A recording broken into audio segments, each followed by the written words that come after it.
Olá, está começando agora o programa Em Pauta, apresentado pela TV Câmara no canal 16 da NET. Toda semana, uma grande entrevista para você.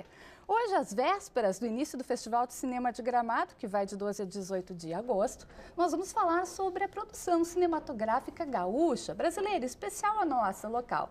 Para isso, estamos recebendo o cineasta e professor Carlos Gerbasi e os jornalistas Tatiana Rockenbach, da TV Pampa, e o Hélio Panzenhagen, da Câmara de Vereadores de Porto Alegre, que vão me ajudar a fazer essa entrevista, Gerbasi, já que os dois cursam pós-graduação em cinema, conhecem bastante o assunto, trabalham com essa questão também. Mas, em primeiro lugar, bem-vindos todos. Obrigada por estar com a gente. Eu é que agradeço.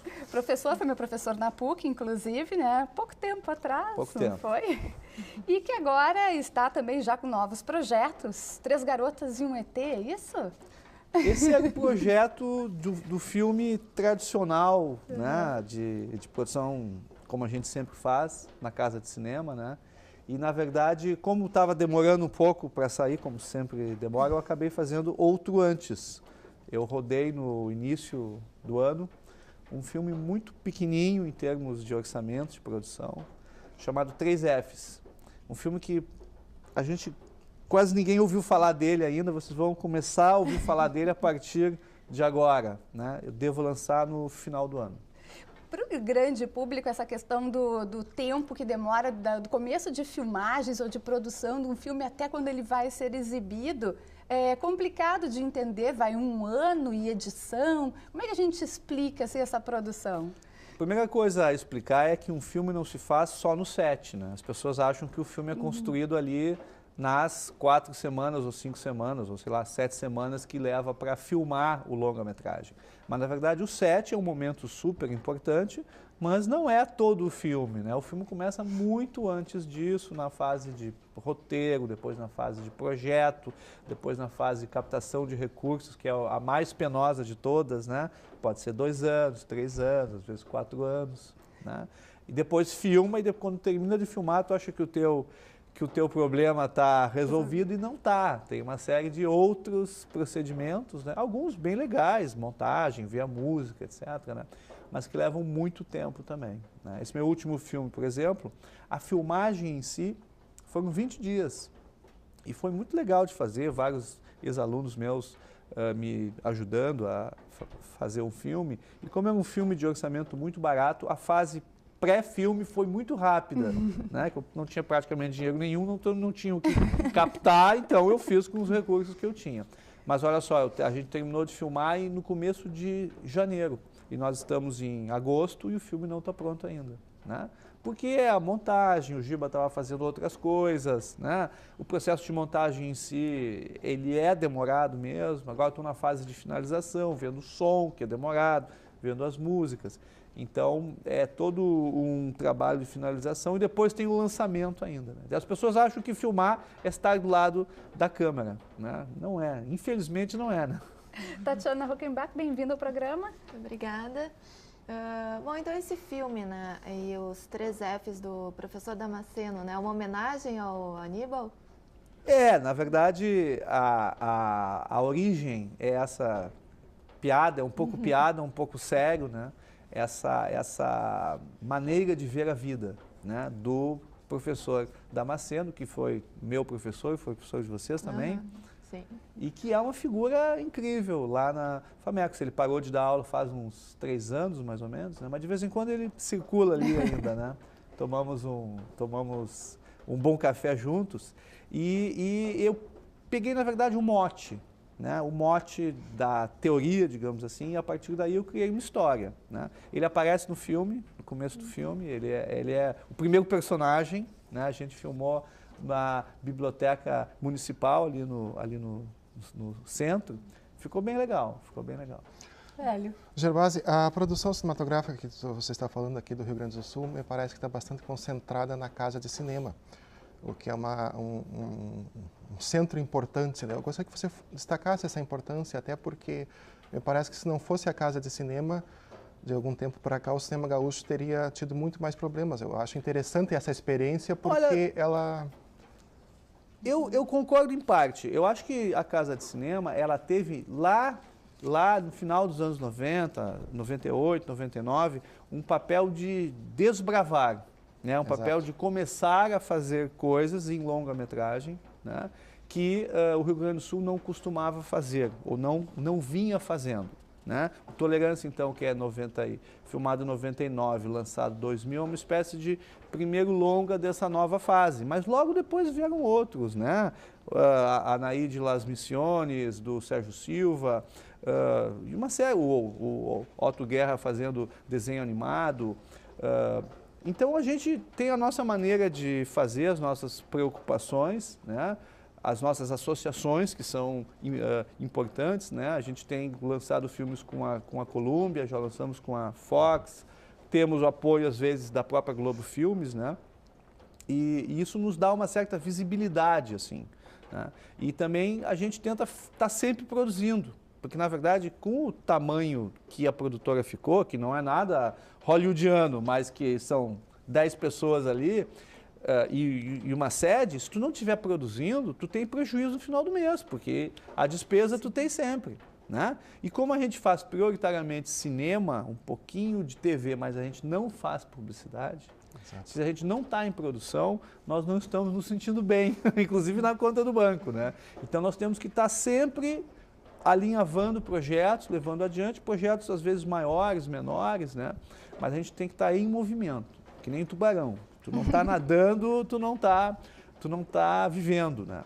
E a gente acaba, então, virando um pouco de referência. Mas nos últimos anos, acho que o cinema gaúcho rendeu muito. Acho que tem muitos longas legais sendo feitos. Agora mesmo no Festival de Gramado vai ter um longa do Paulo Nascimento, que há 2 anos estava com um filme lá também, né? Existem outros núcleos de produção importantes já.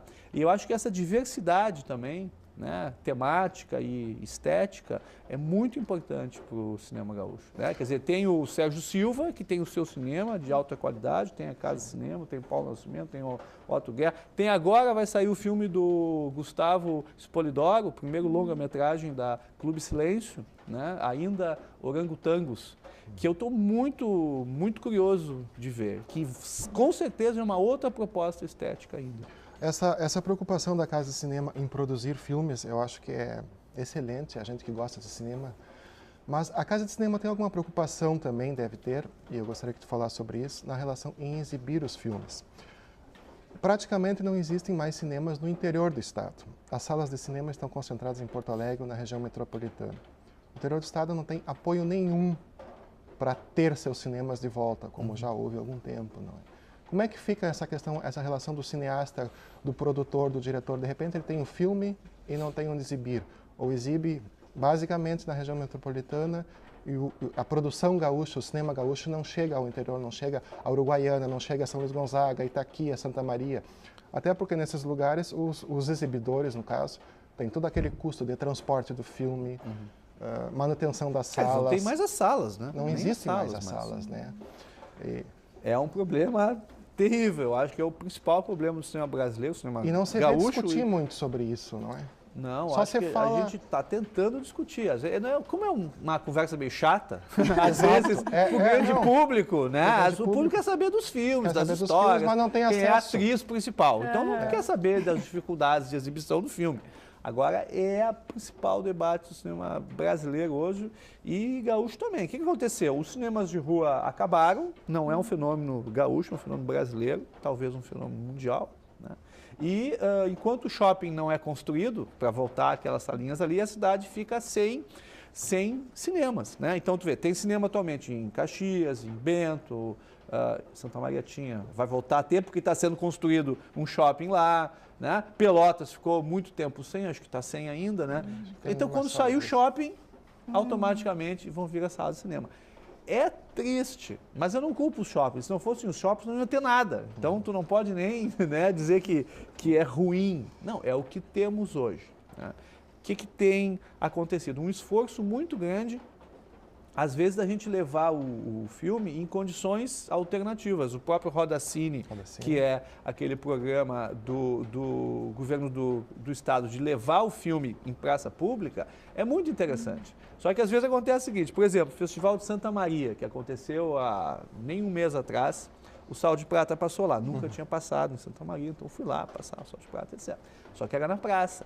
Era de noite, estava 4 graus centígrados. Então o pessoal viu o filme e congelou ao mesmo tempo, entendeu? Tinha que ser sal no gelo, entendeu? Porque para descongelar aqueles espectadores, terminou o filme e chegaram lá, o que acharam no filme? Ninguém achava nada, entendeu? Estava todo mundo congelado. Então a praça pública é muito legal, mas no inverno do Rio Grande do Sul não seria o caso, impossível, né? Não é uma boa. Eu espero realmente que a gente encontre uma maneira de aumentar a quantidade de salas no Brasil, apesar de a gente ter uma população muito grande, a população que realmente tem acesso às salas é uma parcela muito pequena. E isso leva a uma elitização do público que só pode fazer mal para o cinema brasileiro, né? Só pode fazer mal. Tradicionalmente, o cinema brasileiro atingiu o público das camadas médias e das camadas baixas, né? Os grandes momentos do cinema brasileiro, Atlântida, por exemplo, é um cinema extremamente popular. Né? Então, é um problema, mas como eu já te disse, é um problema nacional e até um problema mundial. Eu acho que nós temos que pensar esse problema da exibição e que está vinculado ao problema da distribuição a longo prazo. Enquanto a gente tentar ficar pensando no ano que vem ou daqui a 2 anos, nós não vamos conseguir resolver o problema. Recentemente, lá na PUC, teve o Michel Marie, que é um grande professor de cinema francês. Eu comecei a conversar com ele, como é que está a França, o mercado, etc. Olha, o negócio na França é o seguinte, em 1940, ou 1945, logo depois da guerra, a França, o parlamento francês votou uma lei de proteção ao teatro, primeiro, e logo depois ao cinema. O ponto inicial de legislação sobre o cinema está lá em 1945 e ninguém mexeu até hoje. Na essência do negócio, a França vai dar um jeito de criar um mercado para o seu cinema, para o seu teatro, de modo que os franceses tenham acesso à cultura francesa. Eles chamam isso de exceção cultural. Não adianta os americanos chegarem lá e dizerem assim, não, porque isso aí é dirigismo cultural, isso aí é reserva de mercado, nós temos que, as pessoas têm que ver o que querem. Hoje os franceses veem o que querem, porque em 1945 o país decidiu que vai proteger a sua cultura. Ponto. Tá? Há 60 anos isso está acontecendo. Não adianta ir alguém lá tentando mudar do dia para a noite. Isso dá resultado. Gerbato, por falar nisso, o brasileiro e o gaúcho, ele gosta do cinema gaúcho, gosta do cinema brasileiro? Gosta, com certeza. Aprendeu a gostar? Ele sempre gostou, Tem alguns dados assim bem concretos. Quando passam filmes brasileiros nas grandes emissoras de TV, os filmes sempre dão ibopes muito altos, lá em cima. Quando um filme é lançado com visibilidade na mídia e de alguma maneira, que às vezes é mágica, entra na pauta da população brasileira, esse filme é capaz de fazer sucesso ainda, né? O que a gente tem é uma grande dificuldade hoje é de dar essa visibilidade para os filmes e entrar nesse mercado restrito, elitizado e conseguir aí ter grandes bilheterias ou pelo menos bilheterias razoáveis, né? O cinema brasileiro não está num bom momento de bilheteria. De 1996 até 2003, só cresceram as bilheterias. Cresceu. Porque, claro, em 95 não tinha nada, era zero, só podia crescer, né? Mas veio crescendo.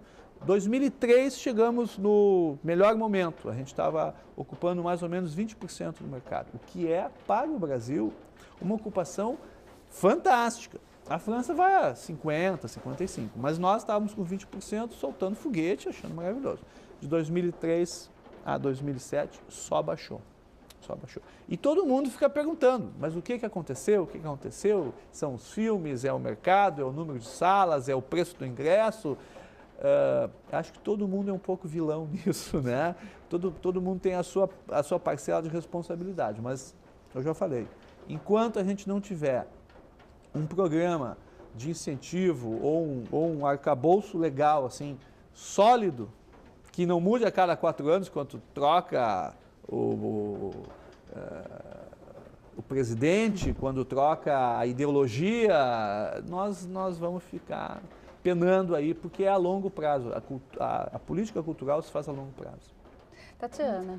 Essa é uma grande briga também dos produtores, né, diretores, enfim, todo mundo que está envolvido na indústria, poder exibir seus filmes, né? Muitos filmes ficam prontos e daí não conseguem espaço nos cinemas, porque aí vem os filmes americanos, né, que dominam muito, é mais de 80%, né, as salas de exibição, e daí às vezes chegam aqui no Brasil com 100, 200 cópias, e aí vem filme brasileiro que tem, às vezes, nem 10 cópias, muito menos do que isso, né. O último dado é claro. Piratas do Caribe 3, Shrek e Homem-Aranha, os 3 títulos ocupavam, 80% das salas. 3 títulos, não é o cinema americano, não, são 3 títulos, são chamados blockbusters, né? E são arrasa-quarteirões mesmo no Brasil, porque eles derrubam todos os outros filmes das salas, né? Então, é uma concorrência absolutamente maluca, é uma concorrência injusta. Os Estados Unidos, nos grandes momentos históricos, quando eles perceberam que tinham que apoiar a indústria audiovisual, eles apoiaram decididamente.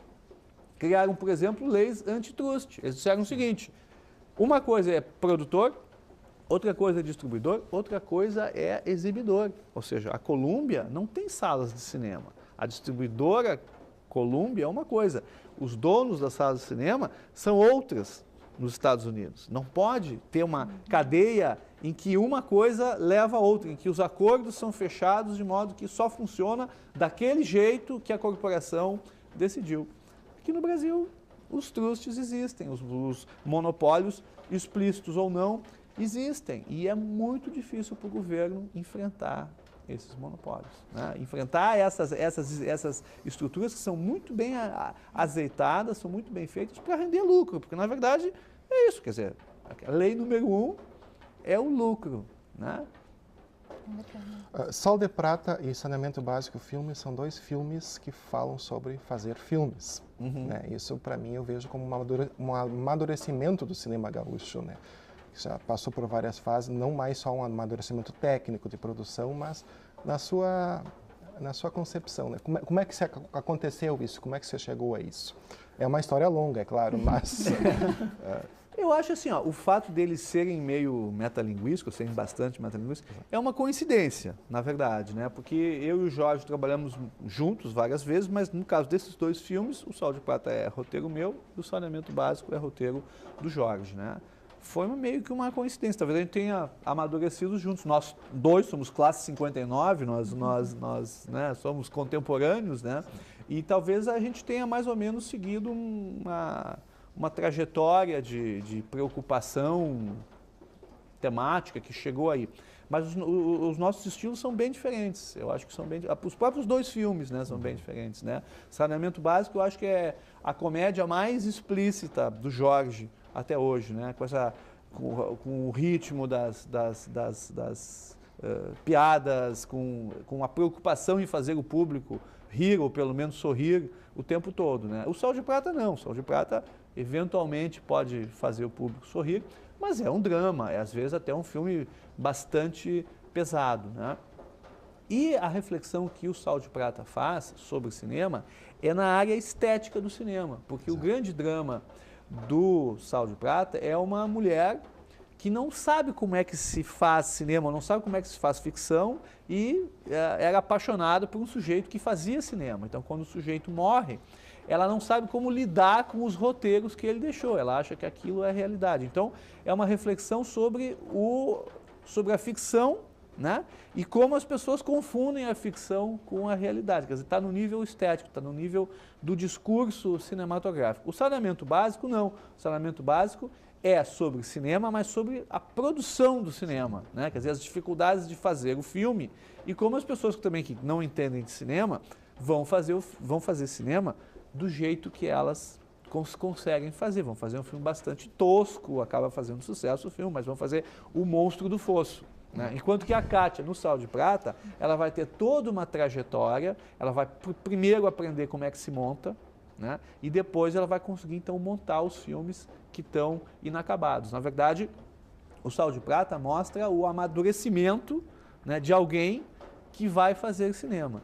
E no Saneamento Básico tu mostra como as pessoas fazem cinema do jeito que dá. Né? Às vezes, inclusive, sacrificando outras prioridades. E os dois mostram um amadurecimento, eu vejo assim, os dois mostram um amadurecimento do cinema gaúcho em si. Né? Que bom! Por tratar dessa temática, por chegarem a isso, não é?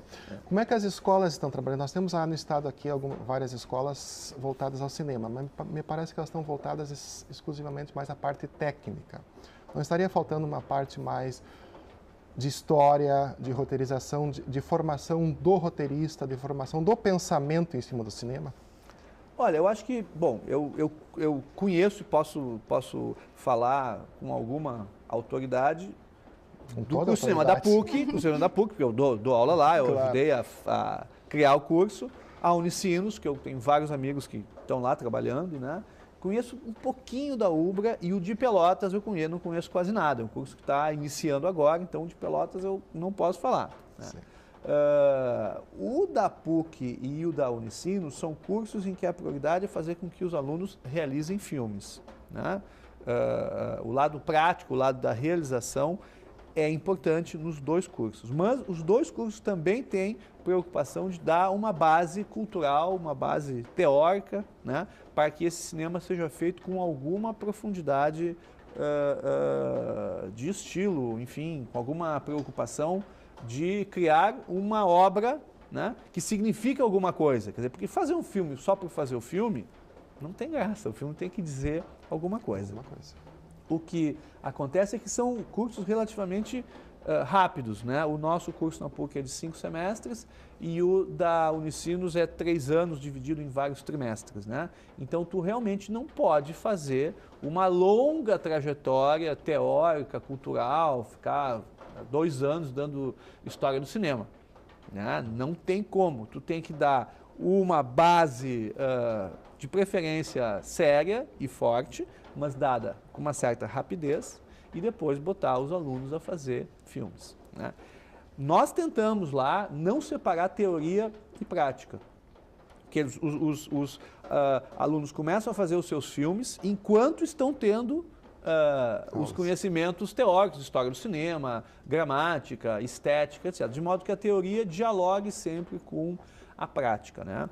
Mas a gente também sente falta de mais coisas, né, de história do cinema, de estética, etc.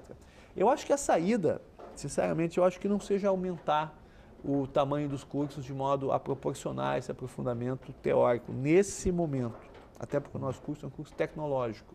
E curso tecnológico, na sua essência, tem que ser um curso rápido. Agora, nós precisamos, de repente, uma especialização em roteiro, uma especialização em teoria do cinema e, quem sabe, depois um pós-graduação. Porque aí, num pós-graduação específico de audiovisual ou de cinema, tanto as pessoas que estão fazendo cinema vão poder aprofundar-se nessa parte cultural e teórica, como aquelas pessoas que não estão interessadas exatamente em fazer cinema, e sim em refletir sobre o cinema, fazer crítica, escrever, pesquisar, aí vão ter um curso realmente com um peso acadêmico maior.